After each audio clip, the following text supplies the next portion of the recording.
Bonjour à tous et bienvenue dans votre journal de la mi-journée sur TV Vendée en ce lundi 16 février.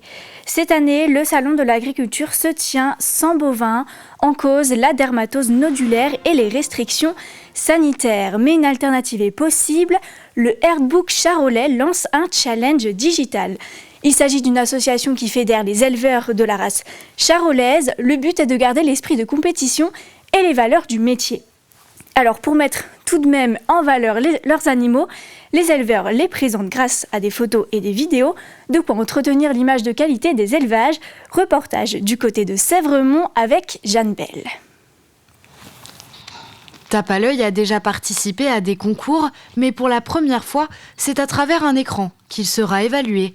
Chaque animal sera en compétition par section. Donc Tape à l'œil par exemple sera en compétition avec ses collègues mâles. On a mis en avant surtout 1 ou 2 clichés et puis 2 vidéos. C'est un taureau qui correspond bien à ce qu'on recherche en charolais aujourd'hui, entre le développement squelettique, musculaire et les qualités maternelles, et aussi les conditions de naissance, pour valoriser un territoire. Les taureaux seront évalués par des juges, mais pas seulement, le public peut aussi voter.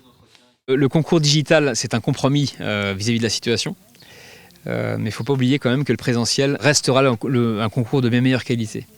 Voir les animaux en direct, c'est tout autre chose que de voir des animaux seulement par photo et vidéo. La vérité se trouve dans le présentiel, à exposer, sortir les animaux en place publique, pouvoir montrer les animaux aux autres éleveurs, mais aussi au grand public, et montrer que l'élevage est là et bien présent. Hugo se rendra tout de même à Paris, en l'absence de ses animaux, pour défendre les valeurs de l'élevage. Il y retrouvera la région des Pays de la Loire, présente sur les halls 1 et 7, ainsi que d'autres acteurs de l'agriculture vendéenne.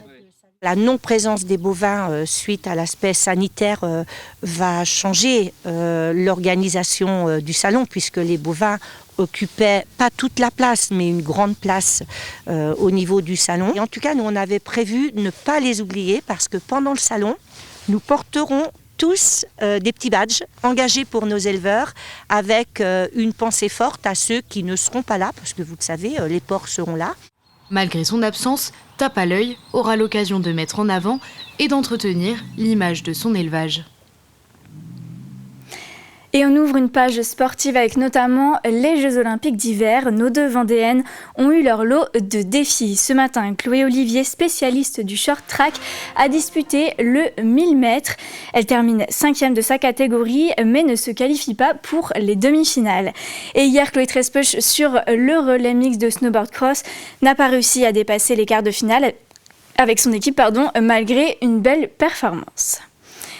Côté cyclisme maintenant, nous connaissons désormais le programme des prochains championnats de France de l'avenir qui se dérouleront à Chantonnay du 15 au 19 juillet. Pendant 5 jours, les meilleurs espoirs français du cyclisme se disputeront donc le maillot tricolore avec des arrivées jugées sur le boulevard Thomas Auclair. Alors les championnats de France de l'avenir, c'est un moment important, c'est un temps fort, un événementiel sportif qu'on attend.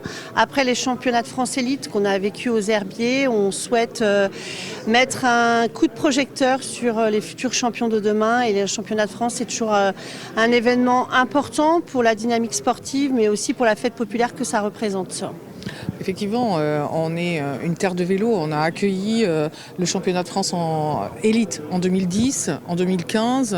En 97, on a eu un départ du Tour de France. Enfin, on a vraiment, à la fois, on a des habitudes parce qu'on a un tissu associatif qui nous accompagne sur ce genre de manifestations. Puis en même temps, on a des circuits qui sont reconnus dans le monde du vélo. Donc effectivement, on coche toutes les cases.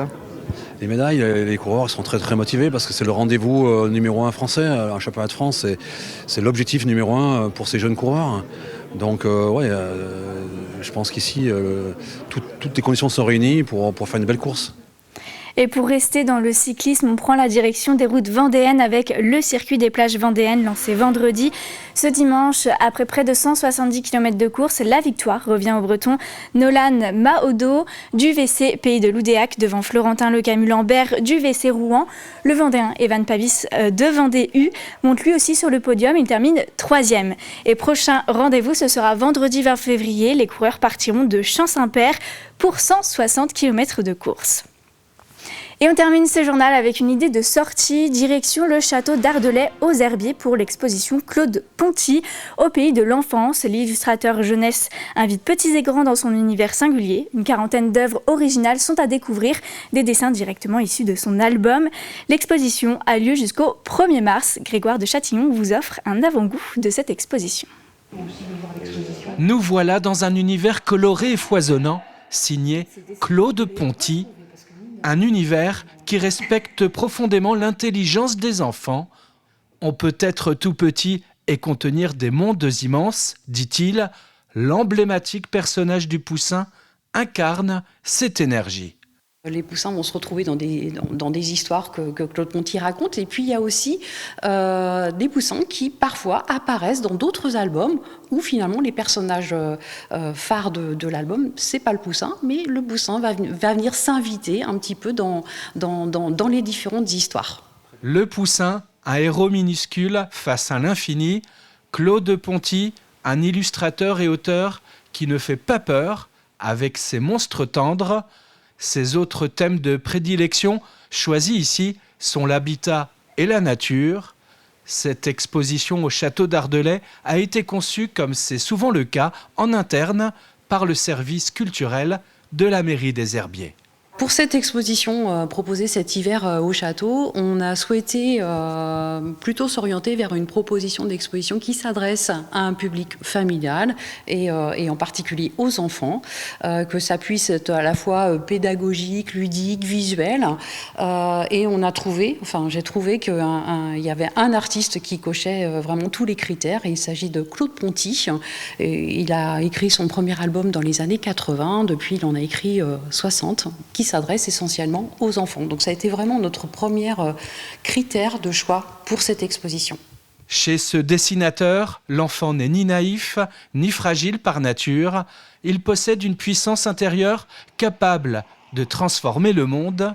L'exposition Claude Ponty au pays de l'enfance est à découvrir au château d'Ardelais des Herbiers jusqu'au 1er mars. Et c'est la fin de ce journal. Je vous donne rendez-vous à 18h pour un nouveau point sur l'actualité.